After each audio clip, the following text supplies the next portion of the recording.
அதே மாதிரி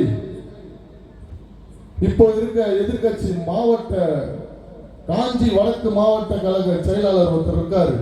ஐயோ ஒப்பாரி வீட்டுல கூட அவ்வளவு அழுக மாட்டாங்க. நாங்க ஜெயிச்சதை வச்சு ஒவ்வொரு இடத்துலயும் பொதுக்கூட்டம் போட்டு அழுகுறாப்புல அவ்வளவு அழுகுறாப்புல. என்னன்னா அவருக்கு என்ன பிரச்சனைனா, அவர் ஒரு 11 தொகுதியை வச்சிருந்தாரு. 11 தொகுதியில தளபதி அடிச்சு பிளாஸ்ட் பண்ணிட்டாரு. அவரால் என்ன பண்றதுன்னே தெரியல. எங்க போனாலும் இங்க தாம்பரத்துல ஒருத்தன் எம்எல்ஏ ஆயிட்டான்றாரு, பல்லாவரத்துல எம்எல்ஏ ஆயிட்டான்றாங்க. சாதாரண பையன் சும்மா இருந்தான் மறைமேல் நகர்லாம், அவன் நான் பார்த்தா திருச்சியில எம்எல்ஏ ஆயிட்டான்றாரு.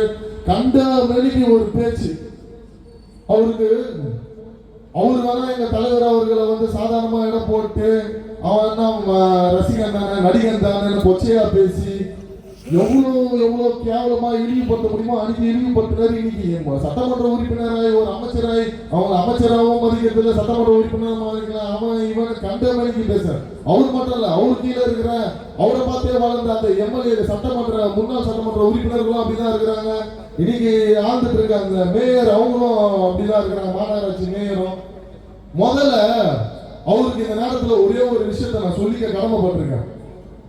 மரியாதைன்றது முதல்ல மக்கள் கிட்டையும் கொடுத்து பழகுங்க. மற்ற மனுஷங்களையும் மக்களையும் வந்து மதிக்க கத்துக்கோங்க. அந்த மரியாதை இருந்தாலே நீங்க வந்து இந்த நேரத்துக்கு வந்து ஒரு ஆட்சியை வந்து தக்க வச்சிருக்கலாம்.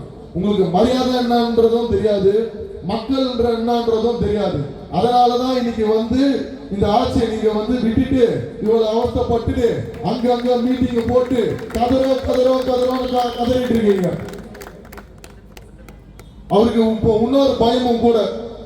அவர் 11 தொகுதி மாவட்ட செயலாளர். இப்ப எல்லாருமே அவர் 11 தொகுதியில ஒண்ணுமே கிடையாதுன்றது ஒரு சூழ்நிலை ஆகணும்னு எங்கடா அந்த மாவட்ட செயலாளர் புடிக்கிட போறாங்கன்ற ஒரே காரணத்துக்காக அங்கங்க பொதுக்கூட்டம் போட்டு நம்மளையே தான் திட்டிருக்கிறாரு. நம்மளை திட்டத்தை தவிர அவருக்கு ஒரு நோக்கமும் கிடையாது, ஒரு எண்ணமும் கிடையாது. ஆட்சி நல்லா இருக்கா அதெல்லாம் பாக்குறது கிடையாது. இவனுக்கு வந்து சினிமா துறையில வந்துட்டு ஏதோ இந்த ரீல்ஸ் போட்டு ஆட்சிக்கு வந்துட்டாங்கன்னு சொல்லல. அவருக்கு ஒன்னே ஒண்ணுதான், ரீல்ஸ் போட்டு ஆட்சிக்கு வரலங்க. ரியலா 20 வருஷம் நாங்கெல்லாம் உழைச்சி இந்த இடத்துல வந்து உட்காந்துட்டு இருக்கோம். உங்க கண்ணுக்கு அடிக்க நாங்க தெரியல, மக்கள் கண்ணுக்கு நாங்க தெரிஞ்சோம். நாங்க எல்லாம் நலத்திட்ட உதவிகள் பண்ணது, எங்கெங்க சாப்பாடு போட்டது, என்னென்ன விஷயங்கள்லாம் நாங்க வந்து நல்லது செஞ்சோம். அந்த ஒரே காரணத்தினாலதான் தளபதி அவர்கள் யாரை கை காட்டினாலும் அவங்க வெற்றின்றது தெரியும். ஆனா தளபதி அவர்கள் சும்மா யாரையும் கை காட்டிட மாட்டாரு. யாரு உழைச்சி நல்லது மக்களுக்கு செஞ்சிருக்காங்களோ அவங்கள கை காட்டி தான் இன்னைக்கு எம்எல்ஏவோ அமைச்சராகவோ ஆகியிருக்காரு. முதல்ல அதை உணருங்க.